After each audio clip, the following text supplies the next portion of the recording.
The boardroom fell silent as I clicked to the final slide of my presentation. The new budget numbers glowed on the screen, and I watched Karen's face transform from smug confidence to pure horror. Her perfectly manicured nails dug into the conference table as she processed the $5,000 increase in HOA fees staring back at her. "What is this?" she shrieked, her voice climbing octaves with each word. "Who authorized this outrageous increase?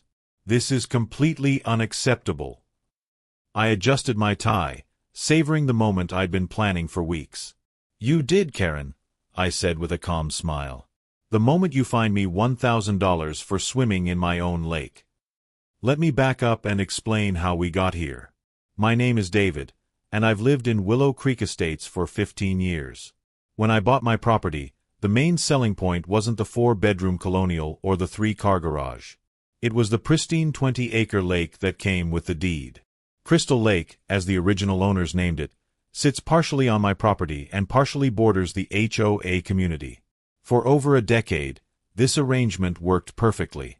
Neighbors would wave as I took my morning swims, and occasionally I'd even let the HOA host their summer picnic on my section of the shoreline. Then Karen became HOA president. You know the type. She showed up to her first board meeting with a leather-bound notebook, color-coded tabs, and a mission to bring order to the chaos. Within her first month, she'd issued 17 warning letters for infractions ranging from mailboxes being 2 inches too tall to grass being half an inch too long. She measured everything with an actual ruler she carried in her purse. The trouble started on a beautiful Saturday morning in June. I was doing my usual swim, floating on my back and watching clouds drift by, when I heard that unmistakable shriek from the shore. "Excuse me. Excuse me, sir." Karen stood at the water's edge in her HOA president blazer, despite the 90-degree heat, waving a clipboard like a battle flag. "You need to exit the water immediately." I swam closer, though not too close. Something told me she might try to citizens arrest me with that clipboard. "Good morning, Karen. Beautiful day for a swim." "Swimming is strictly prohibited in community bodies of water," she announced, reading from her clipboard. HOA Regulation 7.3.9 clearly states that all recreational water activities require board approval and proper insurance documentation. I treaded water, genuinely confused. "This is my lake, Karen. I own it. Check the property records." She adjusted her oversized sunglasses, the kind that screamed, "I need to speak to your manager," from a mile away. The HOA governs all shared natural spaces within our community boundaries. This lake borders HOA property, therefore it falls under our jurisdiction. "That's not how property law works," I said, starting to swim back toward my dock. "We'll see what our lawyers have to say about that," she called after me. "Consider yourself on notice." I figured that would be the end of it. Surely once she actually looked at the property lines and deed restrictions, she'd realize her mistake. But I underestimated both her determination and her ability to twist reality to fit her narrative. The certified letter arrived the following Monday. Official HOA letterhead, naturally. It detailed my blatant violation of community standards and assessed a $1,000 fine for unauthorized use of community resources. The letter went on for 3 pages, citing made-up regulations and threatening legal action if I continued my reckless endangerment of community safety. I tried the reasonable approach first. I made copies of my deed, highlighting the sections that clearly showed my ownership of the lake. I included the original survey from 1952, the water rights documentation, and even a letter from the previous HOA president acknowledging my private ownership. I hand-delivered it all to Karen's house. She answered the door in another blazer, this one pink, as if she had a whole closet dedicated to HOA authority wear. "David," she said, not even looking at my documents. "The fine stands. The board has spoken." "The board?" I asked. "When did the board meet about this?" "Emergency session," she said with a smile that didn't reach her eyes. "We take safety violations very seriously." I later learned this emergency session consisted of Karen and her 2 closest allies meeting at Starbucks. The letters kept coming. She sent one nearly every day, each more threatening than the last. She filed complaints with the city, claiming I was creating an attractive nuisance. She started a whisper campaign among the neighbors, telling anyone who would listen that I was setting a dangerous precedent. Mrs. Henderson from 2 doors down actually asked if it was true that I was planning to open an unlicensed water park. That's when I decided to stop playing defense and start playing offense. I spent the next 2 weeks buried in HOA documents, bylaws, contracts, agreements going back 30 years. And that's when I found it. The smoking gun. An easement agreement from 1998 that allowed the HOA to use a portion of my property for maintenance access to their section of the lake. The agreement included rights to the small beach area where they held community events and the gravel road their maintenance trucks used. The kicker? The agreement expired after 25 years unless formally renewed. It was now 2024. Nobody had remembered to renew it. I verified everything with my lawyer, who actually laughed when I explained the situation. So she's fining you for using your own property while her organization is technically trespassing on it, he said. This is going to be fun. I waited until the next HOA board meeting to drop the bomb. These meetings were Karen's pride and joy. She ran them like congressional hearings, complete with a gavel she'd bought on Amazon and strict Robert's Rules of Order. I signed up for the public comment period and waited my turn. When she finally called my name, her tone dripping with disdain, I stood up with my own leather folder. 2 could play the official documentation game. Thank you, Madam President, I began, matching her formal tone. I'm here to discuss the expiration of the easement agreement between the HOA and my property. The room went quiet. Karen's gavel hand twitched. As you may or may not be aware, I continued, pulling out copies for each board member, the HOA's legal access to the northern section of Crystal Lake, including the beach area and maintenance road, expired 6 months ago. I've been tolerant of the continued trespassing, but given recent events, I feel it's time to formalize a new arrangement.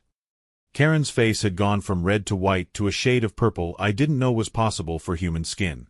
This is ridiculous, she sputtered. We've used that access for decades. Without legal authorization for the past 6 months, I clarified. My attorney has drawn up a new lease agreement. The terms are quite reasonable. The HOA can maintain access for the low annual fee of... I paused for effect, $5,000. The gasp from the audience was audible. Someone's coffee cup actually clattered to the floor. $5,000?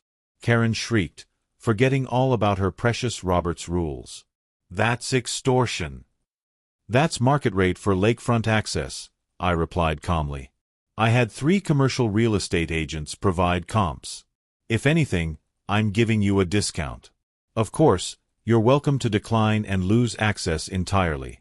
I'm sure the community would understand losing their beach area and having to drive an extra 4 miles around the lake for maintenance. The board members started whispering frantically among themselves. Tom Bradley, the treasurer, was already pulling up budget spreadsheets on his laptop. Karen looked like she was about to have a stroke. You can't do this, she hissed. Actually, I can, I said, sliding the lease agreement across the table. You have 30 days to decide. After that, I'll be installing a gate. The next 3 weeks were glorious chaos. Word spread through the neighborhood like wildfire. The same people who'd been avoiding me after Karen's gossip campaign suddenly had very strong opinions about fiscal responsibility and board overreach. The Facebook group exploded with demands for emergency budget meetings and calls for accountability. Karen tried everything. She sent cease and desist letters that her lawyer probably charged her a fortune for, only to be told they had no legal standing. She tried to claim historical use rights, but couldn't provide the necessary documentation. She even tried to get the city involved, but they wisely stayed out of a civil property dispute. Finally, with 2 days left before my deadline and facing a full-scale resident revolt, the board called an emergency meeting. A real one this time, not a Starbucks Kaffeeklatsch. The community center was packed. People were standing in the aisles. Someone had even set up a live stream for residents who couldn't attend. Karen sat at the head table, her usual blazer replaced with a severe black suit that made her look like she was attending her own funeral. Which, professionally speaking, she was. The vote was swift and unanimous, with 1 abstention. Karen, of course, voted against it, but she was outnumbered 4-1. The lease was approved, the budget was adjusted, and everyone's HOA fees went up to cover the new expense. The aftermath was even better than the victory. The same keyboard warriors who had supported Karen's every petty rule now turned their fury on her. The Facebook group featured detailed breakdowns of how her vendetta had cost every household an extra $160 per year. Someone created a meme of her face on the Titanic with the caption, "I'll never let go of my clipboard." During public comment at the next meeting, resident after resident stood up to express their disappointment in the board's leadership. Mrs. Patterson, a retired teacher who hadn't spoken at a meeting in 10 years, gave a particularly devastating speech about fiscal responsibility and the dangers of unchecked power. She ended with, "Perhaps some board members should consider whether they're truly serving the community's best interests." The recall petition started circulating that night. Within a week, it had more than enough signatures to trigger a special election. Karen tried to rally her supporters, but it turns out that hiking everyone's fees because of a personal grudge is a pretty effective way to lose allies. I made sure to time my next swim for the morning of the recall vote. As I floated on my back, I could see Karen's car in the community center parking lot. She'd arrived at 6 in the morning to campaign, setting up a table with cookies and flyers defending her record. By noon, the cookies were untouched and she was standing alone. The results were announced that evening. Karen was removed from the board by a margin of 87%. The highest percentage in HOA history, I was told. As the results were read, she stood up, clutching her leather notebook to her chest like armor. "This is a mistake," she announced to the room, her voice cracking. "I was only trying to maintain standards. You'll regret this when property values plummet." Someone in the back actually laughed. Karen's face crumbled. She grabbed her giant purse and her measuring ruler and stormed out, her heels clicking on the linoleum like a countdown to her exile. The new board sent me a formal apology letter the following week, along with a check refunding my $1,000 fine plus interest. They proposed a renegotiated lease at a much more modest $500 per year, with a promise of mutual respect and cooperation going forward. I accepted immediately. I celebrated by installing a new sign at the entrance to my section of the lake. In large, friendly letters it read, "Private property. Swim free." And below that, in much smaller print that you had to get close to read, "HOA leadership not welcome." The last I heard, Karen had listed her house for sale. The real estate agent mentioned something about her taking a job 3 counties over, where presumably no one had heard of the Crystal Lake incident. I like to think there's an HOA board somewhere that has no idea what's about to hit them. As for me, I still swim every morning. Sometimes I float on my back and think about that day in the boardroom when I presented that $5,000 increase. The look on Karen's face was worth every penny of legal fees and research time. She learned the hard way that sometimes the smallest power can corrupt absolutely, and that swimming in your own lake isn't a crime, no matter what your clipboard says.